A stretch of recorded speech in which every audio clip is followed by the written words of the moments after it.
As most of you already know, Young Justice has officially been announced for a third season under the title Young Justice Outsiders, set to be released in 2018. So far, a trailer hasn't been released, but we have had some art come out with new character designs along with a few new characters. The new characters are 13, Arrowette and Spoiler. Now I won't be going over them in this video, but I will be releasing another in a few days with their character bios, so keep an eye out for it, or if you're watching this far enough in the future, then there'll be a link in this video's description. But this video is talking about the new Robin design, and which Robin it is. Now the problem with this is that the mantle of Robin has been carried by a lot of people, mainly Dick Grayson, Jason Todd, Tim Drake and Damian Wayne. So far in the show, we've seen Season 1 as Dick Grayson Robin, then in Season 2 we skipped 5 years and saw that Dick Grayson had moved on to become Nightwing. I don't care how many years you trained as Robin and then Nightwing. One of these days, you're mine, chum. Jason Todd had been Robin and died in this time, and Tim Drake was now the current Robin. Now, the writers have said that there is going to be another time skip between Season 2 and Season 3. So the question is, will Tim Drake still be Robin, or will it be Damian Wayne? Well, in the comics, Tim Drake moves on to become Red Robin, and Damian Wayne takes over the mantle of Robin. So it seems likely that Tim Drake could have moved on and Damian Wayne has taken his place on the team as Robin.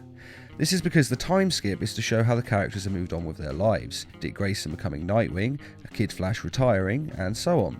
So another time skip means characters will move forward to the next chapter of their lives, and for Tim Drake, Red Robin is the next phase of his life.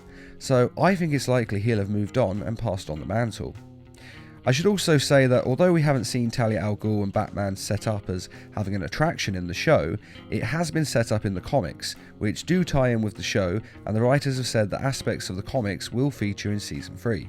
So the relationship of Batman and Talia al Ghul and the subsequent child could be what they're referring to. There is also the change to the Robin costume. Now it could just be that Tim Drake has updated his costume a little bit, but again his costume update really should be Red Robin if he's moving on with his life. And the way the costume has changed is reminiscent of Damian Wayne's design, mainly the darker colours on the belt and more importantly the hood being up over his head. Now none of the other Robins ever had a hood except for Damian Wayne, or at least I've never seen on any of the other Robins, and believe me, I've read a lot of comics. The other reason this is likely to be Damian Wayne is just because the fans want it. Damian Wayne is a very popular character, and DC know it, hence why he's been in almost all of the new 52 animated movies. So personally I think it will undoubtedly be him. Most likely we won't see Damian Wayne when he first meets his father though, in part because that story was already told in the film Son of Batman. Don't look so stunned, Father. I thought you'd be taller. But also because Young Justice writers prefer to tell the story after it has happened and then hint back at how it all unfolded, which is exactly what happened to the characters' story arcs in Season 2 of Young Justice. What are you even doing here, West? I thought you ditched the hero game. Ditching the game doesn't mean ditching my friends. So I'm convinced that it's him, and I'm really looking forward to seeing what the writers do with the character. Obviously it will be separate to the new 52 movies version of Damian Wayne, and Young Justice has always given us a fresh new take on the characters, such as changing Beast Boy's origins so he gets his powers from Miss Martian.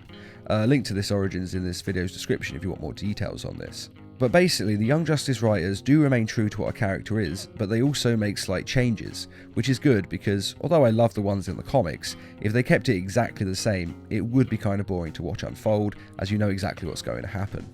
So hopefully they'll give us a new take on Damian Wayne. But I do have to say that this is only speculation at this point as it hasn't been announced that it is Damian Wayne yet. But I cannot see any reason why Damian Wayne wouldn't be in the third season of Young Justice.